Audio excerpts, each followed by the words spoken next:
In a valley nestled between sleeping mountains, where the mist clung to the pines like a soft gray blanket, there lived a young man named Kale. His mind was a battlefield. Worries were his scouts, sent out at dawn, always returning with news of impending skirmishes. Doubts were his infantry, marching in heavy, rhythmic steps through his thoughts. Fears were his cavalry, charging unexpectedly from the shadows, leaving his heart racing and his spirit in disarray. He was a general of a war he could not win, fought entirely within the borders of his own being. He had heard whispers in the nearby village, carried on the scent of wood smoke and roasting chestnuts, of an old man who lived high on the slopes of the silent peak. They said he was a master, not of the sword or the spear, but of a quiet and profound strategy. They said he knew the art of winning battles without ever drawing a weapon, of finding victory in stillness. The villagers spoke of him with a hushed reverence, calling him Master Jin. They said he did not teach fighting, but the art of not needing to fight. Driven by the ceaseless conflict in his soul, Kale decided to seek him out. The journey itself was the first lesson, though he did not know it yet. He pushed against the steep path, his breath coming in ragged bursts, his muscles aching. He saw the path as an enemy to be conquered, the summit a fortress to be taken. He fought the terrain, stumbling on loose stones and cursing the thorny branches that snagged his clothes. By the time he reached a small, flattened clearing near the peak, the sun was a soft ember bleeding its last light into the horizon. There, beside a small, meticulously raked garden of sand and stone, sat an old man. His hut was made of dark wood and paper screens, seeming to have grown from the mountain itself. Master Jin was not what Kale had expected. He was not a stern warrior with a gaze of steel. He was slight, with a face as lined and gentle as an old map, and his eyes held the deep, peaceful clarity of a forest pool. He was tending to a single, small bonsai tree, his movements slow, deliberate, and full of a quiet grace. Kale stood, panting, feeling loud and clumsy in the profound silence of the place. Master Jin did not look up immediately. He finished snipping a tiny errant leaf with a pair of silver shears, then placed them carefully on a silk cloth. Only then did he turn his calm gaze to Kale. "You have waged a war against the mountain," the old man said, his voice as soft as moss. "And the mountain by its nature has won. It did not fight back. It simply was. Now, you are weary. Come, sit. Let us have tea." Kale, humbled and exhausted, sank onto a smooth, flat rock near the hut. Master Jin moved with an unhurried rhythm, fetching water from a nearby spring that trickled over stones, its sound a constant, gentle music. He lit a small, charcoal brazier, the flame catching with a soft whoosh. He did not speak again until the water was humming in the iron kettle. He poured the steaming water over green leaves in a small, earthenware pot, the fragrant steam rising between them. He then poured the pale, golden liquid into 2 simple cups. He offered one to Kale. "You have come seeking victory," Master Jin said, cradling his cup in both hands. "You wish to learn the art of war. But perhaps the first principle of this art is to understand what the war is truly about. You fought the mountain, but the mountain was not your enemy. The path was not your adversary. The struggle was within you. This is the first and most vital assessment. This is the laying of plans." Kale sipped the tea. It was warm and slightly bitter, yet it soothed his raw throat and seemed to quiet the frantic drumming in his chest. "Laying plans?" Kale asked, his voice barely a whisper. "I thought that meant drawing maps and counting soldiers." Master Jin smiled, a gentle crinkling around his eyes. "The greatest territory to map is your own heart. The most important soldiers to count are your own thoughts. Before you can find peace, you must first survey the landscape of your own mind. There are 5 constant factors to consider in this inner world." He held up one finger, frail but steady. "First, there is the way. This is the path of your own nature, the principles that guide you.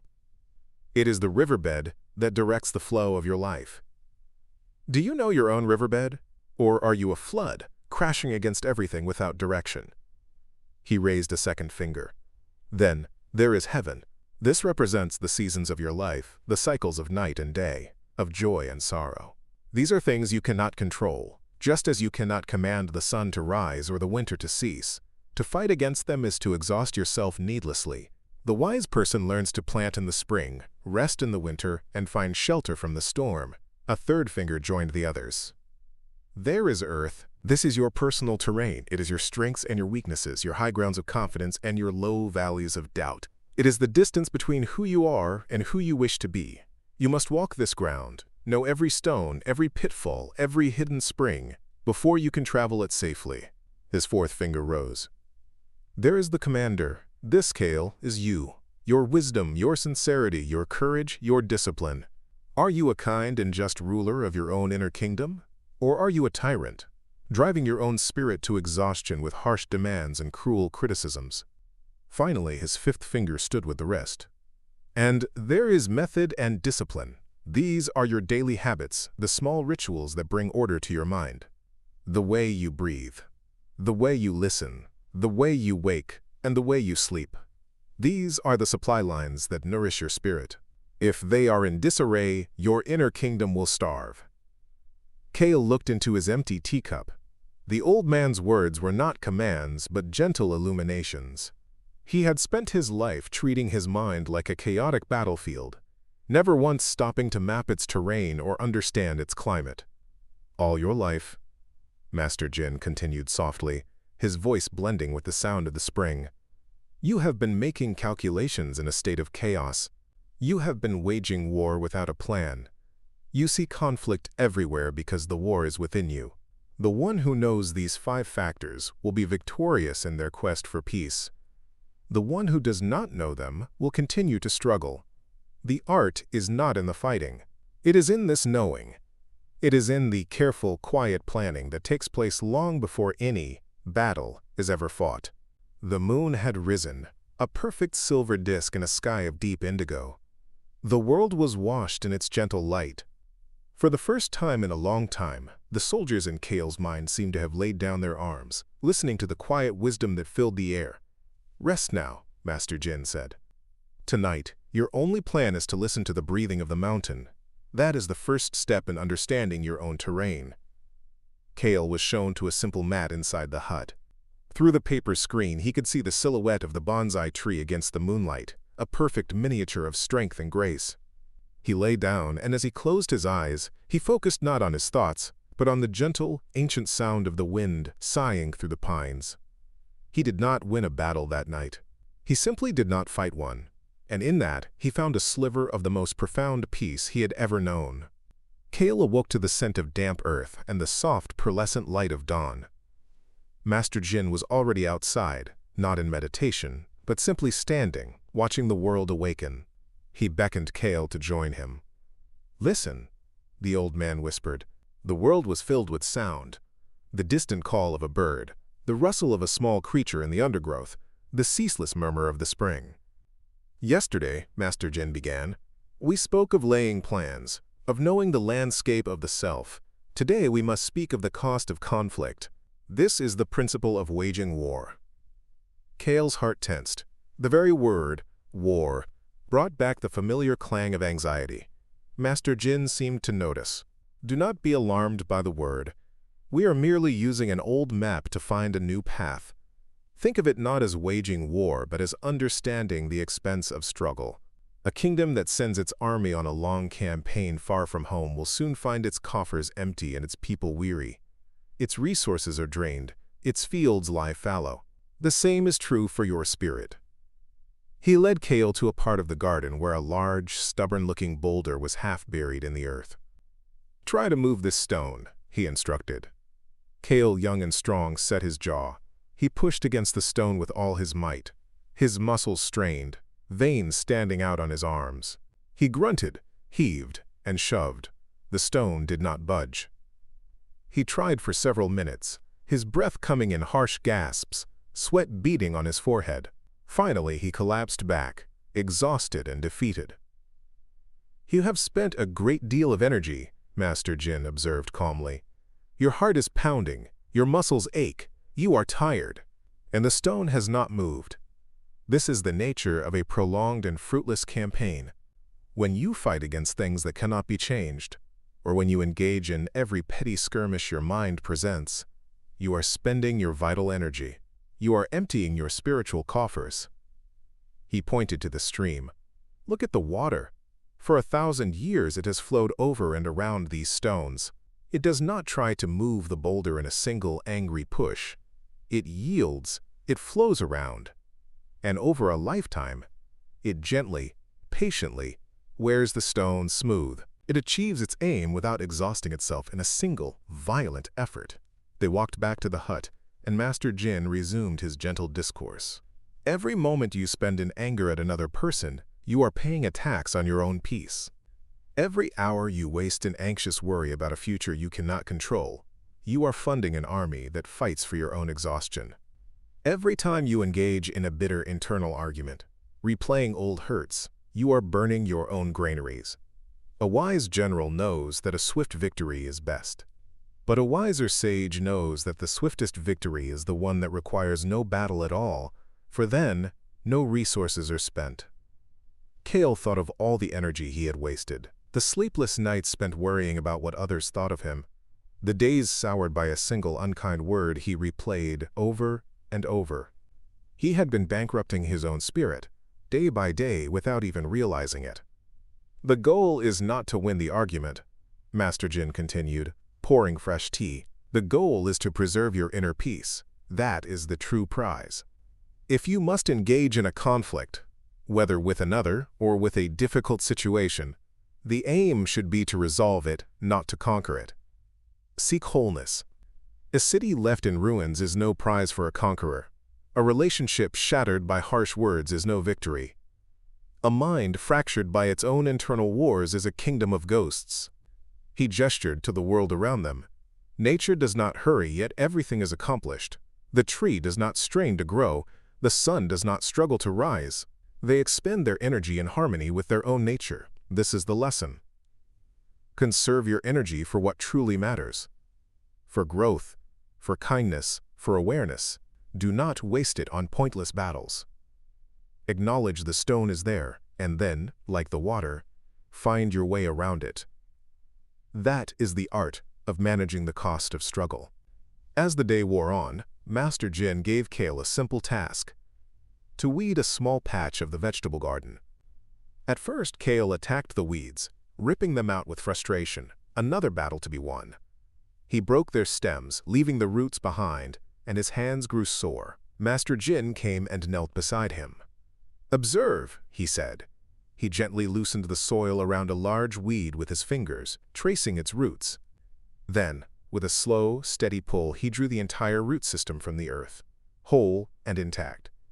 Do not fight the weed. Understand its nature. Understand the earth that holds it. Then, you can remove it completely, without leaving a bitter root behind. So it is with the weeds in your mind. Do not just tear at the angry thought on the surface. Gently, patiently, find its root. Understand where it comes from. Then you can release it fully. Kale spent the rest of the afternoon in the garden, his movements becoming slower, more deliberate. He was not fighting weeds anymore. He was tending a garden. He was learning to distinguish between the nourishing plant and the choking weed, both in the soil before him and in the soil of his own mind. He was learning that true strength was not in the violent pull, but in the patient, understanding touch. And as the sun began to set, he felt a clean, quiet sense of accomplishment. Not the weary exhaustion of a soldier, but the gentle satisfaction of a gardener who had brought a small piece of the world into harmonious order. The cost had been small, a little time, a little attention, but the reward, a sense of quiet clarity, was immeasurable. The next morning the mist was thicker than usual, shrouding the world in a soft, white silence. The sounds of the forest were muffled, as if the world were holding its breath.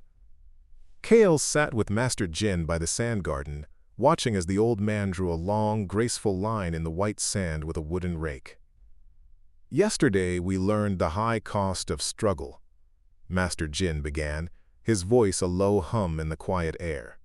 "Today we explore the most elegant of all strategies, the one that lies at the very heart of peace. It is the attack by stratagem, but we shall call it the art of wholeness." He paused in his raking and looked at Kale. "The supreme art is to subdue the enemy without fighting. For us, the enemy is the conflict itself, the discord. The highest form of excellence is to resolve a difficult situation so completely that no battle is ever necessary. It is to leave everything and everyone, including yourself, whole. He pointed to a spider's web strung between two pine branches, glistening with thousands of tiny dewdrops. Imagine a clumsy fly, buzzing with anger and fear, crashing headfirst into the web. It struggles, it thrashes, and with every movement, it becomes more entangled. Its own frantic energy is what traps it. The web, you see, does not attack. It simply is. It is the fly's own struggle that leads to its undoing. Now imagine a gentle breeze. It moves through the web, rustling it slightly, but it is not caught. It passes through and continues on its way. The breeze does not see the web as an obstacle to be destroyed. It yields, it adapts, and it remains free. Be the breeze, Kale, not the fly. Kale watched the web, mesmerized. He had always been the fly, thrashing against every perceived problem, every social entanglement, every inner fear, only making things worse. To achieve this, Master Jin continued, resuming his slow, rhythmic raking, there are levels of wisdom. The lowest form is to attack the other person's arguments, to fight them on the open field of debate. This often leads to ruin, for even if you win, you have created resentment and damaged the relationship. You have broken something. A higher form of wisdom is to disrupt the other's strategy. In our terms, this means understanding the source of the conflict. Why is this person angry? What fear is behind their words? If you can address the source, the conflict itself may dissolve.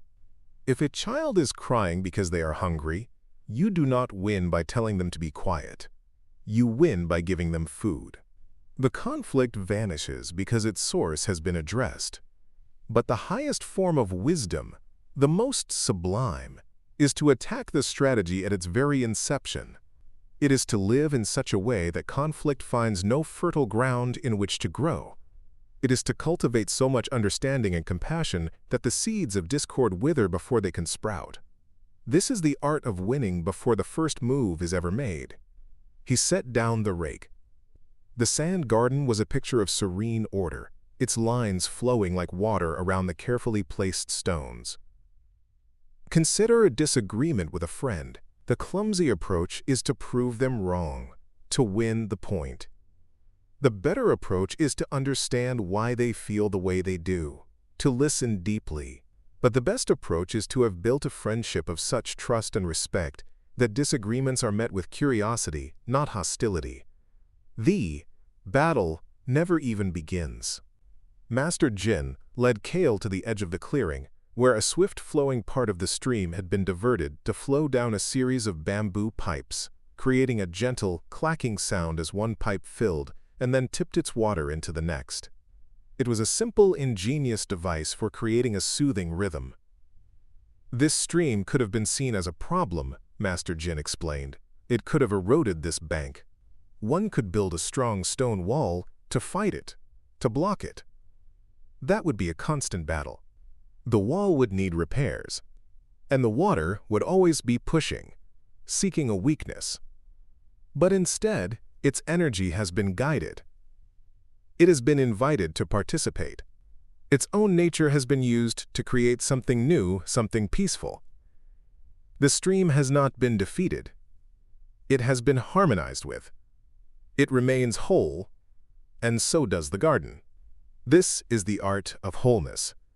Kale thought of a recent argument with his father. He had wanted to prove his point, to show he was right. He had marshaled his facts like soldiers and charged. The result had been a bitter silence, a field of unspoken hurts. He had won nothing and had damaged the precious terrain of their relationship. What if, instead, he had tried to understand his father's fears for him? What if he had listened not to the words, but to the love hidden beneath them? The conflict might have simply melted away. So to know your enemy and know yourself means to understand the nature of the conflict and the nature of your own reactions. Master Jin said, his hand resting on the cool, wet bamboo. If you understand both, you will not be imperiled in 100 battles. If you do not understand the other but understand yourself, you will sometimes win and sometimes lose. But if you understand neither your own heart nor the source of the discord, you will be the fly in the web, defeated in every struggle by your own thrashing. Kale spent the rest of the day in quiet contemplation. He did not perform any tasks. He simply sat, listening to the clacking of the bamboo fountain and the murmur of the stream. He began to see the world not as a series of obstacles and conflicts, but as a flow of energy. Some of it was turbulent, some was calm. The art was not to dam it, but to guide it, to work with it, to pass through it like the breeze through the spider's web, leaving both it and himself untouched and whole. The quiet of the mountains seeped into him, and he felt the tangled knots of his mind beginning, ever so slightly, to loosen. The following days settled into a peaceful rhythm. Each morning began with silent observation. Each day held a simple task and a gentle lesson. One morning, as the sun cast long, golden fingers through the trees, Master Jin led Kale to a spot that overlooked the entire valley below.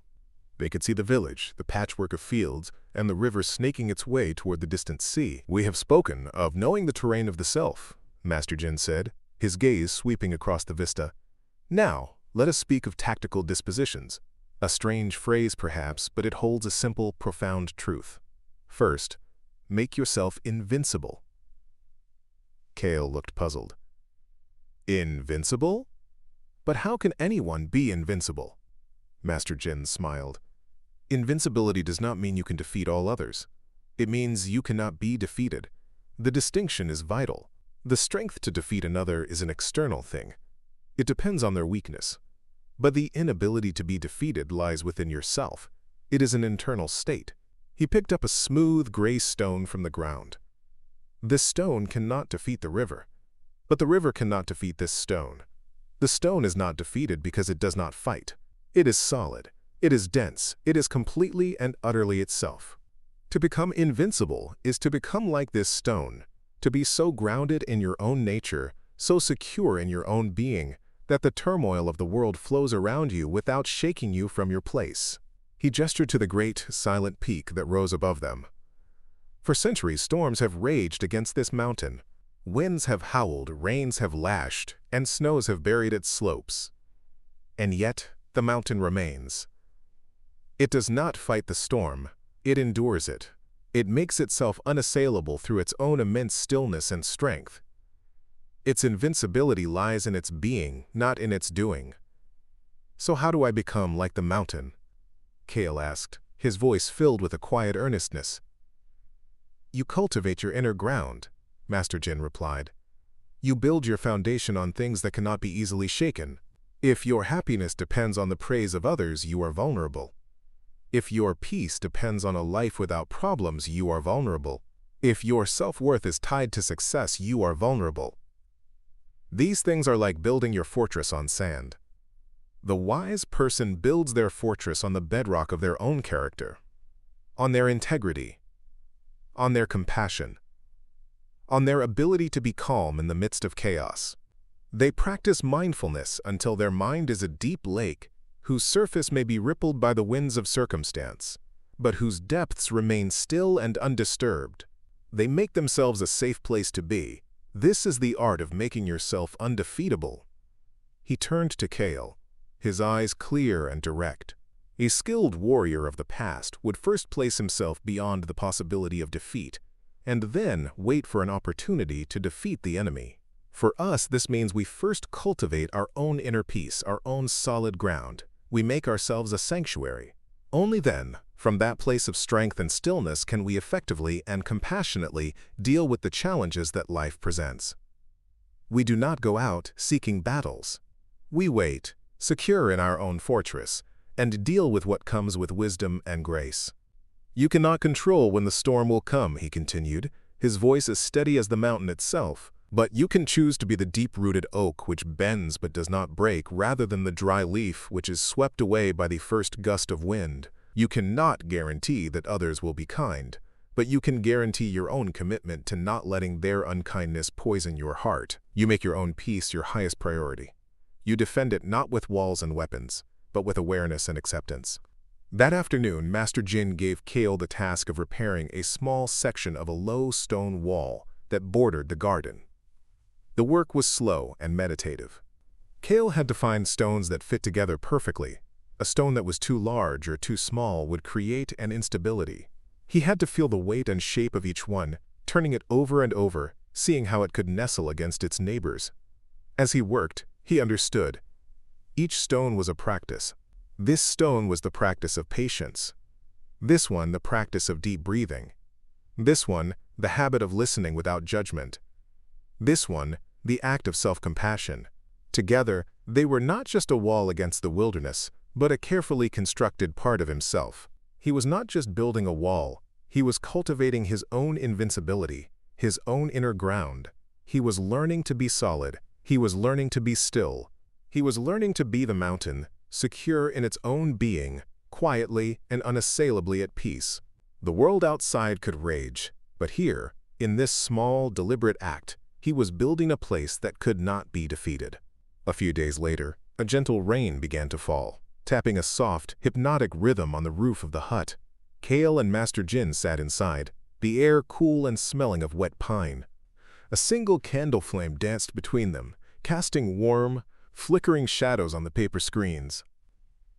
"Today, let us talk of energy," Master Jin said, his voice barely rising above the sound of the rain. "In the old texts, they speak of it as the force of an army, but for us, it is the quality of our own life force, the way we direct our attention and our actions." He gestured towards the stream outside, now swollen and rushing with the rain. "Look at the water. It is powerful, is it not? It can carve canyons and move boulders. But its power does not come from effort. It comes from momentum, from accumulation. It is the gathering of countless individual drops, all moving in the same direction, guided by the terrain. This is natural energy. It is effortless and immense. The sage manages their life in the same way. They do not rely on the brute force of individuals, but on the combined momentum of good habits. The direct path is not always the best. The orthodox method can be predictable. But the unorthodox, the unexpected, can create endless possibilities. Kale looked confused. "Orthodox? Unorthodox? I don't understand." Master Jin picked up two small, smooth stones from a bowl. He held one in his palm. "This is the direct, the orthodox. It is a good, solid stone. It has weight. It is what it is. This is your conscious effort, your willpower, your straining to achieve a goal. It is useful, but it is limited. It requires constant force to be effective." Then he held up the other stone, and, with a flick of his wrist, sent it skipping across the surface of a wide puddle that had formed outside. It bounced 4, 5, 6 times before gently sinking. "That," he said, "was the unorthodox. I did not throw the stone sumps the water. I worked with the water. I used its own nature, its surface tension, to achieve my goal. The energy was not in the brute force of the throw, but in the angle, the spin, the timing. It was a dance between my intention and the world as it is." He continued, "In your life, you often try to solve problems with direct force. You feel anxious, so you fight the anxiety. You feel sad, so you struggle against the sadness. You are trying to throw the stone directly through the water. It is exhausting and ineffective. The sage, however, uses indirect energy. They feel anxious, so they focus on their breath. They do not fight the anxiety, they change the terrain around it. They feel sad, so they go for a walk in the forest or listen to beautiful music. They do not attack the sadness, they invite other energies, like beauty and peace, to flow into their experience. The expert in this art is like the sky," Master Jin whispered, his eyes on the candle flame. "Their spirit is endless. Their presence is like a deep river that never runs dry. They do not exhaust themselves. They use the natural momentum of life. Think of a water wheel. It does not fight the river. It yields to the river's flow, and in its yielding it grinds the grain. It accomplishes its task by aligning with a power greater than itself." "So to cultivate this energy," Kale asked, "what must I do?" "You must learn to see the difference between tension and readiness," the old man replied. "A drawn bow is full of potential energy. It is still, it is silent, yet it holds immense power. This is readiness. A released arrow is a burst of kinetic energy. It is swift, direct, and its power is spent in an instant. This is action. Many people live their lives like a constantly released arrow, always in motion, always spending their energy, always needing to be redrawn and reshot. They burn out. The sage lives like the drawn bow, calm, poised, full of potential. They wait for the right moment, the perfect opportunity where the smallest release of effort will have the greatest effect. Their power is in their stillness, in their accumulated readiness. Master Jin poured them more tea, the warm liquid a comfort against the cool, rainy day. Your task for today is simple. Do nothing. But do it with purpose. Sit here and listen to the rain. When a thought of worry or a plan for the future arises, do not fight it. Do not engage it. Simply acknowledge it, like a cloud passing in the sky, and return your attention to the sound of the rain. Do not try to force your mind to be quiet. Instead, gently guide its energy back to the present moment, again and again. You are not damming the river of your thoughts. You are simply learning to sit on its bank and watch it flow by, without being swept away. This is how you accumulate energy. This is how you become the drawn bow, still and powerful in your quiet readiness. Kale sat in the dim light of the hut, the world reduced to the sound of the rain and the sight of the dancing flame. At first, his mind was a torrent. Thoughts of home, of his past, of his future, rushed through him. True to Master Jin's instruction, he did not fight them. When a worry appeared, he pictured it as a leaf on the stream outside, and he watched it float away. He did this 100 times, 1,000 times. It was not a battle. It was a gentle, persistent, and surprisingly effortless act of guidance. Slowly, imperceptibly, the torrent began to calm. The spaces between the thoughts grew longer. In those spaces, there was only the sound of the rain. There was a deep, profound stillness. He was not empty. He was full. He was full of the quiet, immense energy of the present moment. He was learning to be the drawn bow. Weeks turned into a season. The vibrant green of summer softened into the gold and rust of autumn. Kale's mind, once a constant battlefield, had become a quiet garden. There were still weeds, but now he knew how to tend to them. There were still storms, but he had found his bedrock. One crisp morning, when the air was sharp and clean, Master Jin led Kale to a part of the forest he had not seen before. It was a tangled maze of rocks and fallen trees, difficult to navigate. "We have spoken of the whole," Master Jin said, "and now we must speak of the parts. We must learn about weak points and strong points. To navigate this difficult terrain, you cannot simply charge forward. You must see where the ground is solid and where it is treacherous." He pointed to a massive ancient tree. "That tree is strong. Its trunk is thick, its roots deep. To try and push it over would be foolishness. That is a strong point. But look there," he said, indicating a place where a rock slide had left a patch of loose scree. "That is a weak point. It is unstable. A single step there could cause a cascade. It is the same within you and in the challenges you face. A wise person does not attack strength. They flow around it. They seek the emptiness, the weakness, the place of opportunity. When you are faced with a great obstacle, do not waste your energy trying to batter down its strongest wall. Look for the unlocked gate, the unguarded path." They began to walk through the tangled woods. Master Jin moved with an effortless grace, stepping on solid rocks, ducking under low branches, finding a clear path where Kale could only see a chaotic mess. "You see a problem as a single monstrous thing," Master Jin explained as he moved. "A disagreement with a friend is a fortress wall. A difficult task at work is an enemy army, but nothing is ever a single thing. It is always a collection of parts, some strong, some weak. The art is to see the parts, not just the whole. In a disagreement, your friend's anger may be their strong point, a defensive wall. To attack it with your own anger is to crash against stone. But behind that anger, there may be a weak point, a fear of being misunderstood, a feeling of hurt. If you can speak to that fear, to that hurt, with compassion, the entire wall of anger may crumble without a fight. Kale stumbled on a loose root, catching himself just in time. "So I must look for the weaknesses in others?" he asked, a hint of discomfort in his voice. "Ah, but you must first and most importantly look for them in yourself," Master Jin corrected gently. "This is not about exploitation. It is about awareness. Do you know your own weak points? Do you know what words can easily make you angry? Do not you know what situations cause you to feel fear? These are your patches of loose scree. A wise person knows their own vulnerabilities, not to judge them, but to be mindful of them. They learn to tread carefully on their own treacherous ground, so they are not caught in a landslide of their own making. Conversely, know your strong points. What are you naturally good at? Where do you feel calm and confident? This is your solid ground. When faced with a challenge, operate from your place of strength. If you are good at listening, then listen. If you are good at patient work, then be patient. Do not force yourself to fight on unfavorable terrain." They came to a clearing. In the center stood 2 bamboo stalks. One was thick and rigid.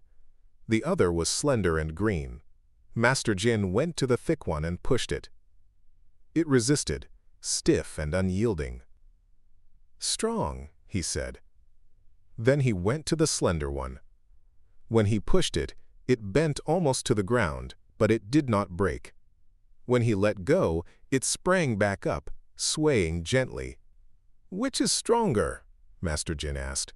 "The one that resists and risks snapping, or the one that yields, adapts, and endures? Your strengths should be like the slender bamboo, flexible and resilient. Your supposed weaknesses, your sensitivity, your quietness, can also be your greatest strengths if you know how to use them. They allow you to bend where others break. The ultimate skill is to be formless," he said, his voice taking on a mystical quality. "To be like water. Water has no fixed shape. It takes the shape of its container. It has no single point of attack. It can be gentle enough to cleanse a wound, or powerful enough to wear away a mountain. When you are formless, you present no target. You have no fixed strong point for an opponent to attack, and no fixed weak point for them to exploit. You are fluid. You adapt. You respond to the situation as it is, not as you wish it to be." Kale understood. He had always tried to be the thick bamboo, rigid in his opinions, unyielding in his anxieties. He thought this was strength. But it had only made him brittle, always on the verge of snapping. The true strength was in flexibility, in the quiet, yielding power of the slender bamboo, of the formless water. Their task for the day was to clear a path through the tangled woods they had just traversed. But they were not to cut down any living trees or move any large boulders. They had to find the path of least resistance, to work with the forest, not against it. They had to find the weak points in the chaos, the gaps between the rocks, the spaces under the fallen logs. It was a slow, meditative process of seeing. Kale learned to stop looking at the obstacles and start looking for the spaces in between. By the end of the day, they had created a clear, winding path that seemed as if it had always been there. It was a path born not of force, but of observation and gentle maneuvering. Kale felt he was not just clearing a path in the woods, but in his own mind, finding the empty spaces between his crowded thoughts where peace could finally flow. As autumn began its slow fade towards winter, the air grew colder and the days shorter. The lessons with Master Jin became less about grand concepts and more about the subtle art of navigating the moments of life. One morning, they walked along the newly cleared path. The journey was smooth and easy. "This is a direct path," Master Jin said. "It is good for a clear day and a clear purpose, but life is not always so simple. Today we speak of maneuvering." He then led Kale off the path, back into the untamed part of the forest. The challenge of maneuvering is to turn the devious into the direct and misfortune into advantage. They came to a wide, rushing creek too broad to jump. "Here is an obstacle," Master Jin stated. "The direct path is blocked. What do you do?" Kale looked around. "I could try to build a bridge, or wade through the cold water." "Both are direct confrontations," Master Jin noted. "They require much effort and carry risk. But what if we maneuver, What if we turn this obstacle into a new path? He began walking upstream, along the bank. The longest way round can sometimes be the shortest way home. By taking a detour, we may avoid the struggle entirely. They walked for 10 minutes, the sound of the water always beside them. Soon, the creek narrowed, and a large, fallen log formed a perfect, natural bridge to the other side. "You see," Master Jin said as they crossed with ease. "We did not fight the river. We harmonized with its course until it offered us a solution. We turned the devious, winding path into the most direct route." So it is in life. When you face a blockage, an argument, a creative problem, do not always charge straight ahead. Step back. Walk alongside the problem for a while. Look at it from different angles. Often, a solution will present itself, a fallen log you did not see before. He continued as they walked on the other side. An army that sets out to seize an advantage will likely be late and fail. An army that burdens itself with all its equipment to seize an advantage will lose it. This teaches us about balance. In your haste to solve a problem, do not rush in unprepared. But in your quest for perfect preparation, do not become so weighed down that you are too slow to act. Maneuvering is the art of graceful, timely movement. It is knowing when to be swift and when to be slow, when to take the direct path and when to take the winding one. They came upon a clearing where a hawk was circling high above. It was not flapping its wings frantically. It was riding the invisible currents of the air, soaring with almost no effort. "Be like the hawk," Master Jin whispered. "It does not fight the wind, it uses the wind. It understands the unseen currents, the terrain of the sky, and maneuvers within them to gain an advantage, to see the world from a higher perspective. You too have unseen currents in your life. The moods of people around you, the flow of events, your own shifting emotions. Learn to feel these currents. Do not be a small bird, buffeted and tossed about by them. Be the hawk. Rise upon them. Use the energy that is already there to lift you up." "This requires great awareness," Kale said. "It is the essence of awareness," Master Jin agreed. "It is to be so present in the moment that you can feel the subtle shifts." The old master said, "Do not advance uphill against the enemy, nor oppose him when he is coming downhill. This is not about cowardice, it is about wisdom. Do not start a difficult conversation when someone is already angry, that is attacking uphill. Wait for a calmer moment. Do not argue with a person who is full of passionate conviction, that is opposing a downhill charge. Listen, and wait for the energy to subside. It is about choosing your timing, choosing your ground, with the grace of a dancer, not the brute force of a charging bull." Their task that day was simple but challenging. Master Jin released a single, brightly colored autumn leaf into the stream. "Follow it," he said, "but do not touch it. Just stay with it." Kale followed the leaf as it bobbed and swirled on the water. Sometimes it shot forward through narrow rapids. Kale had to run to keep up. Sometimes it drifted slowly in a wide, calm pool. Kale had to slow his pace, to be patient. Sometimes it got caught in a small whirlpool, spinning in circles. Kale had to simply wait, watching it until the current freed it again. He was not controlling the leaf, he was responding to it. He was maneuvering in response to its journey. His own will was secondary to the flow of the stream. In that simple act of following, he learned more about maneuvering than any lecture could have taught him. He learned to be swift without haste, to be slow without laziness, and to be still without impatience. He was learning to dance with the natural flow of things, to find the path of effortless movement, to turn the devious into the direct. As winter's chill began to settle in the valley, the lessons turned ever more inward. The world outside was growing dormant, and so the focus became the inner landscape, which is never dormant.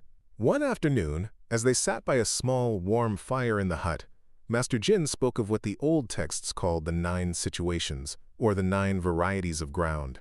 "The terrain of our lives is not uniform," he began, his voice a low counterpoint to the crackling flames. "We find ourselves on different kinds of ground, and each requires a different way of being. The wise person does not act the same way in a meadow as they do on a cliff edge. They adapt. Let us reimagine these 9 grounds as states of the heart and mind. He held up a finger. First, there is dispersive ground. This is your home, your comfort zone. Here, your thoughts and energies are scattered. You are comfortable, but not focused. It is easy to be complacent here. On this ground, the challenge is not to fight, but to unify your spirit. Create a simple, focused intention for your day. Second, he continued, is facile ground. This is when you enter a new situation, a new job, a new relationship. It is easy to enter, but also easy to get lost. On this ground, the key is not to halt. Keep moving, stay connected to your purpose. Do not let the initial newness cause you to drift. Third is contentious ground.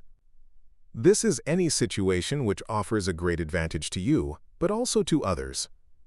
It is a place of potential conflict, of competition. The old advice is to not attack on this ground. For us, it means do not become aggressive or defensive when faced with a shared opportunity. Instead, seek collaboration. Seek a way that all can benefit. Transform contentious ground into common ground. Cale listened, picturing these terrains in his own life. Fourth is open ground. This is a situation with freedom of movement, where communication is easy. Here, you must pay close attention to your connections. Nurture your relationships. Be clear and honest. Do not allow blockages to form in this open space. Fifth is the ground of intersecting highways. This is a major life choice, a crossroads where your decision will affect many paths. Here, you must form alliances. Seek counsel from wise friends. Connect with those who support your journey. Do not stand at the crossroads alone. Sixth is serious ground. This is when you are deep into a difficult project or a serious commitment. You have left the familiar shore far behind. On this ground, the only way is forward. You must be resourceful, gather your inner strength, and see it through. There is no easy retreat. Seventh is difficult ground. This is the tangled forest we walked through, the mountains and marshes of the soul. These are times of depression, confusion, or grief. On this ground, the advice is to keep on the march. Do not stop. Do not set up camp in your sorrow. Keep taking one small step, then another. The simple act of moving forward is the only way through. Eighth is encircled ground. This is when you feel trapped, with no way out. A seemingly impossible situation. Here, you must be clever. You must look for the unexpected solution. The direct path is blocked, so you must find a stratagem. When you feel completely stuck, the mind can often make a surprising leap. This is the ground for ingenuity. And ninth, Master Jin said softly, his eyes reflecting the firelight, is desperate ground. This is when you feel you have nothing left to lose. Your back is against the wall. The old master said that on this ground, you must simply fight. For us, this does not mean to fight with others. It means to connect with your most fundamental will, to live, to thrive, to be. On desperate ground, you let go of all pretense, all fear, all strategy. You act from your deepest, most authentic core. It is a place of great danger, but also of great transformative power. It is where you discover what you are truly made of. He fell silent, letting the words settle in the warm air of the hut.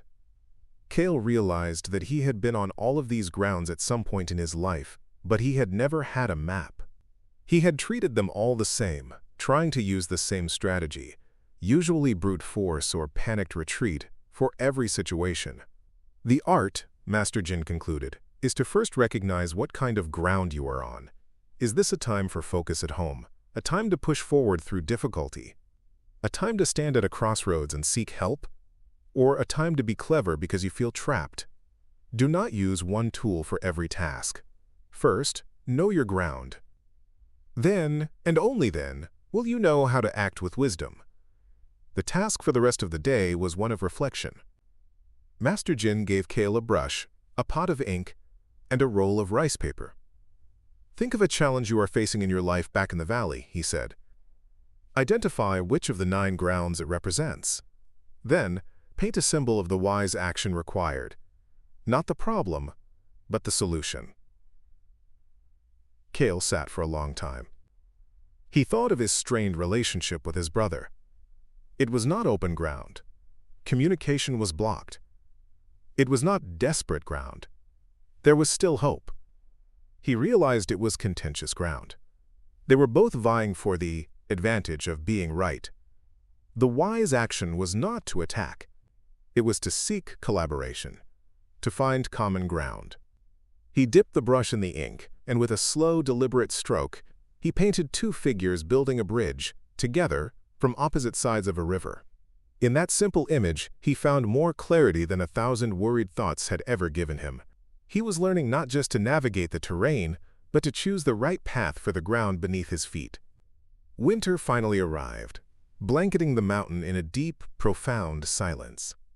The stream was hushed by ice at its edges, and the pines wore heavy coats of snow. The world seemed to be holding a long, slow out-breath. Inside the hut, the fire was the center of their world, a small, warm sun against the cold. Kale felt a deep sense of peace he had never imagined possible. The battles in his mind had not so much been won as they had simply ceased, the armies dissolving like snowflakes on a warm stone. One evening, staring into the mesmerizing dance of the flames, Master Jin spoke of one of the final and most misunderstood principles. The old texts speak of the attack by fire, he said. It sounds violent, destructive, but like all the other principles, we must find its deeper, inner meaning. For us, fire is not a weapon to be used on others. Fire is the energy of our own strong emotions, our passion, our anger, our righteous indignation. Kale looked at the fire in the hearth. It was contained, controlled. It gave them warmth and light. It cooked their food. It was a source of life. An emotion like anger is fire, Master Jin explained. If it is allowed to run wild, it becomes a forest fire. It consumes everything in its path, your peace, your relationships, your health. It leaves behind only scorched earth and bitter ash. This is the person who is ruled by their anger. They burn down their own house in an attempt to frighten a mouse. But if that same fire is brought into a hearth, if it is contained, tended, and respected, it provides immense power. It can forge steel, it can bring light to the darkness. It can provide life-giving warmth. This is the wise person's relationship with their anger. They do not deny the fire. They do not try to extinguish it completely. For fire is also the source of passion, creativity, and the courage to stand up for what is right. Instead, they build a proper hearth for it. And what is this hearth? Kale asked. It is built of awareness, compassion, and discipline, Master Jin replied. Awareness is knowing that the fire has been lit. It is feeling the heat of anger rising within you and recognizing it for what it is. An energy, not a master. Compassion is the stone of the hearth. It is understanding what fuel has fed this fire. Is it a fear, a hurt, an injustice? Compassion, for yourself and for others, contains the fire and keeps it from spreading, and discipline is the tending of the fire.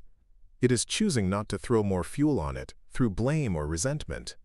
It is knowing when to let it burn down to warm embers and when to use its focused heat for a clear purpose. He took a long, dry branch and placed it carefully into the fire. It caught slowly, then burned with a bright, steady flame. A good leader does not start a war out of anger. A wise person does not make important decisions in the heat of a powerful emotion. They wait. They let the initial blaze die down. They act from the clear, steady light of the warm embers, not the chaotic rage of the inferno. They use the energy of the emotion, but they are not consumed by it. So, to attack by fire is not to attack others, Kale murmured, understanding dawning in his eyes. It is to use the fire within to burn away my own illusions, my own needless attachments. Master Jin nodded, his face illuminated by the warm glow. Precisely. You use the focused heat of your passion to forge a better self. You use the light of your insight to see through the darkness of your own confusion. You let the fire of a righteous anger burn away injustice, but you do not let it burn the innocent. You are the master of the fire, not its slave. This is a great and subtle power. The one who uses fire to aid their attack is intelligent, he quoted softly. The one who uses water to aid their attack is strong. Water can cut off an enemy but cannot plunder. For us, this means that while strong emotions can create great change, fire, it is the steady, persistent flow of calm, compassionate action, water, that truly sustains and nourishes. Fire can clear the ground, but it is water that allows new things to grow. A wise life needs both. Kale spent the following days in quiet observation of his own inner fire. When a flicker of irritation arose, he did not act on it. He pictured it as a small flame and built a mental hearth of awareness around it. He would ask, "What is this fire telling me? What fuel is it burning?" More often than not, the fuel was something small. A touch of pride, a flicker of insecurity. By seeing it clearly, the fire lost its fearsome power and became just a small, manageable flame, offering a little light on a hidden corner of his own heart. He was learning to be a keeper of his own hearth, a master of his own inner warmth, ensuring it always gave light and never destruction. The snows began to melt. The first signs of spring, timid but persistent, began to appear on the mountainside. The sound of the stream, freed from its icy constraints, was now a cheerful, vibrant song. Kale knew his time on the mountain was drawing to a close. On his final morning, he sat with Master Jin one last time, drinking tea as the sun rose, painting the peaks in hues of rose and gold. "There is one last principle to discuss," Master Jin said. "It is perhaps the most secret and essential of all. The old texts call it the use of spies." Kale looked up, surprised. The word felt jarring, out of place in the peaceful world they had created. Spies? Deception? Master Jin smiled his gentle, knowing smile. "Again, we must look past the word to find the wisdom. What is the purpose of a spy? It is to gather information, to see things as they truly are, without illusion, to know the terrain, to understand the disposition of the enemy, to learn of their plans. For us, this is the art of deep listening and pure observation. The greatest spies you will ever have," he continued, "are your own senses, when they are unclouded by judgment. Your eyes, your ears, your heart. To use them wisely is to practice the highest form of intelligence gathering." He pointed to a small bird singing its heart out on a pine branch. "There are 5 kinds of spies we can cultivate. The first are local spies. These are the people in your immediate environment. The art is not to use them, but to truly listen to them. Listen to your family, your friends, your neighbors. Listen not just to their words, but to the feelings behind their words. What do they truly need? What are they truly saying? This is how you understand the terrain of your daily life." Second are inward spies. This is the most important of all. It is the practice of introspection. It is sending a spy into the kingdom of your own mind to report back, truthfully, on what is happening there. What thoughts are marching? What fears are hiding in the shadows? What desires are driving your actions? Without this honest self-assessment, you are a general who is blind and deaf to his own army. Third are converted spies. The texts speak of using the enemy's spies. For us, this means taking something that was once a source of conflict and turning it into a source of wisdom. That person who angers you, they are a converted spy. They are showing you your own weak points, the places where you are easily provoked. That difficult situation that causes you anxiety, it is a converted spy, revealing to you where you lack faith in yourself. Do not hate these spies, thank them. They are your greatest teachers. Fourth are doomed spies. These were spies sent to give false information. In our world, these are our own false beliefs, the stories we tell ourselves that are not true. I am not good enough. I will never be happy. The art is to send these spies out, to see them for the illusions they are, and to let them go. You recognize their falsehood, and in doing so, you free yourself from their power. Finally, Master Jin said, his voice dropping to a near whisper, there are surviving spies. These are the ones who return again and again with the truth. This is your intuition. Your deep, quiet, inner knowing. It is the wisdom that whispers to you when your mind is still. It is the most valuable intelligence you have. You must create the inner silence necessary to hear its reports. It will never lead you astray. He poured the last of the tea. The entire art of peace rests on this secret information. Without knowing yourself, without understanding others, without seeing your challenges clearly, you are simply stumbling in the dark. But when you cultivate these 5 kinds of intelligence, you move through the world with a quiet confidence. You do not need to fight, because you understand. You see the conflict before it begins and know how to walk a different path. You see the hurt behind the anger, and know how to offer compassion instead of escalating the battle. This, Master Jin concluded, is the true treasure. It is not about manipulating others. It is about illuminating the world, within and without, with the clear light of awareness. It is the highest wisdom. Kale felt a profound sense of completion. The teachings, which had begun with the grand scale of laying plans, had now come down to the most intimate and subtle of all skills, the art of paying attention.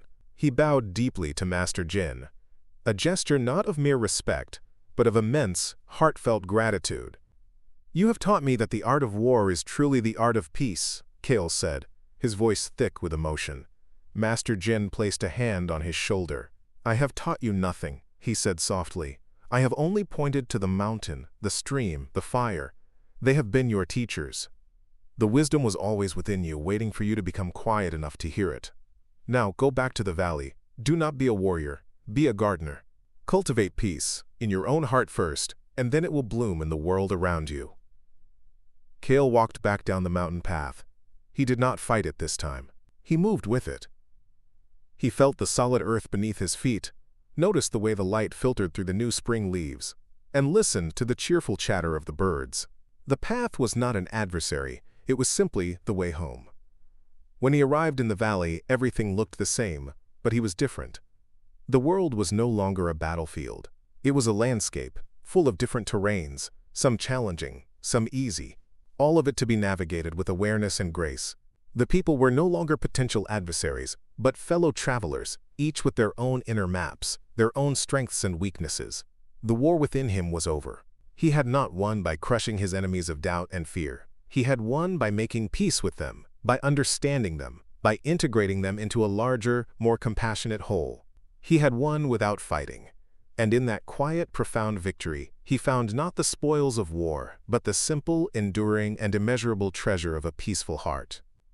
He had, at last, learned the true art of living.